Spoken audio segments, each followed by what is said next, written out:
Hi, good morning, students. Welcome to this session. Today I am going to teach you 4th standard, term 2, Science, Unit 3, Plants. Learning objectives. After learning this lesson, students will be able to list out the parts of a leaf and their functions. Explain the process of photosynthesis. Describe the role of plants as a primary producer. Know about green and non green plants. Describe the features of flower. List out the exotic plants and their role. Identify the edible part of different plants. Introduction. All living things eat food. Food helps them grow and perform daily activities.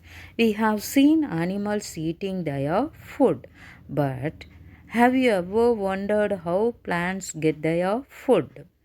Plants produce their own food with the help of chlorophyll, a pigment present in leaves.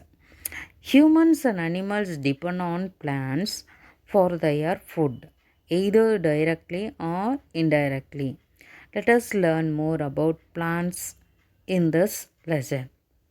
First, parts of a leaf. Do you know the parts of a leaf, children? Leaves are of different shapes and sizes and have different parts. However, there are some basic parts that are common in most of the leaves. The parts of a leaf are blade, BLADE, blade, apex, APEX. Next one, midrib, MIDRIB, midrib. Veins, VEINS. Then petiole. Let us see blade. The broad flat part of the leaf, that is lamina. Apex, the tip of the leaf. Look at the picture, children. The tip of the leaf. Midrib. The midrib runs along the center of the leaf. Veins. Veins are branch out from the midrib. They are the framework of hollow tubes that carry water and minerals. Petiole.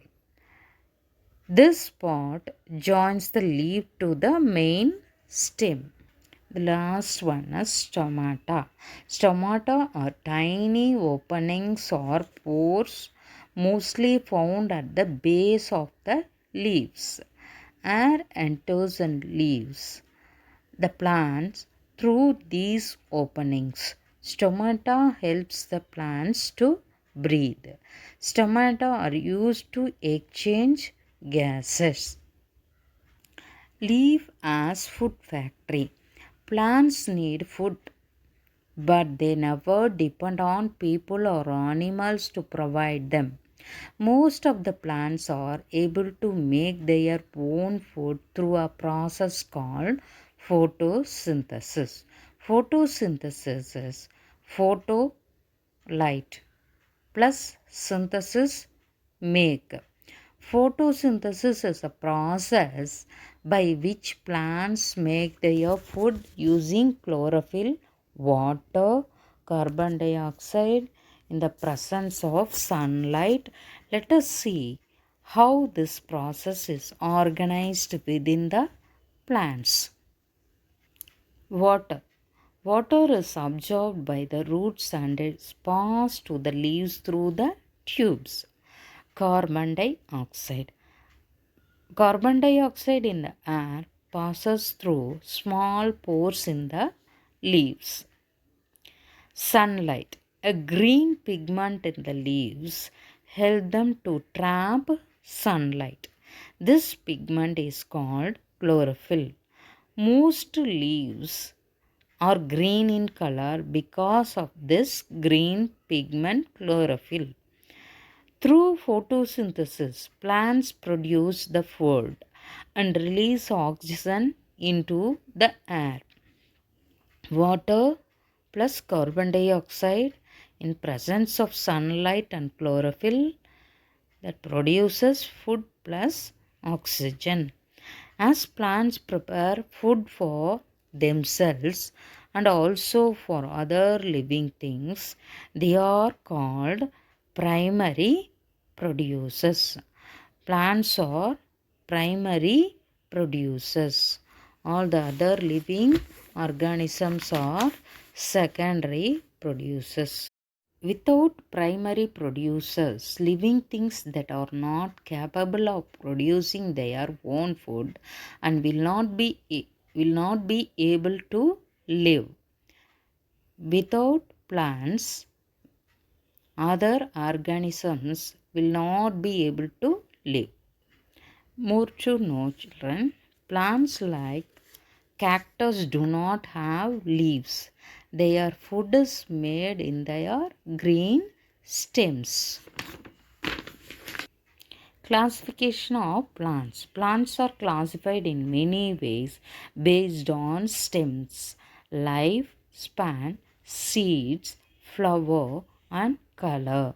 In this session, we will study about the classification of plants based on the flower and color, that is pigment. Look at this chart.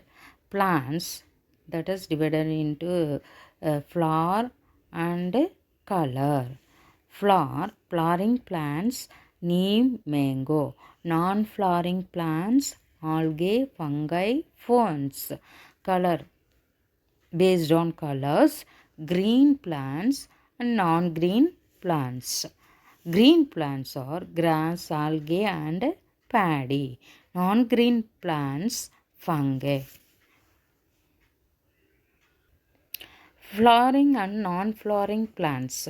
Flower is the most important part of many plants because it is involved in reproduction. But some of the plants are not having flower. These plants are also reproduce in different modes. Based on these plants can be classified into two types, that is flowering plants and non-flowering plants. Flowering plants. Plants bearing flowers are called flowering plants. It reproduces by sex cells or gametes and produce seeds. Seeds produce new plants. Example, mango, neem, groundnut. These are having seeds, no children. So these are flowering plants. Next one is non-flowering plants. Plants without flower that can reproduce are called non-flowering plants. These plants do not produce seeds. They reproduce by a special structure called spores. Example, algae, fungi, ferns. Next, green and non-green plants. The most important pigment, that is color present in plants, are called chlorophyll. Green color. Chlorophyll means green. Based on the color present in the plant, they are divided into two groups such as green and non-green plants. Green plants. Plants containing green pigments are called green plants. It looks green in color. They prepare their own food with the help of them. It depends atmosphere, light, and pigment for food preparation. Green plants are commonly called autotrophs. Green plants are commonly called autotrophs. Non-green plants. Plants that lacks chlorophyll pigment and looks not green are called non-green plants. They cannot prepare their food. These plants depend on other organisms for their food and living place. These are commonly called heterotrophs. Example, mushroom, bread molds, brace, bracket fungi. It's all about this lesson, children. The remaining part of the lesson we'll see in the next class. Thank you. Have a good day.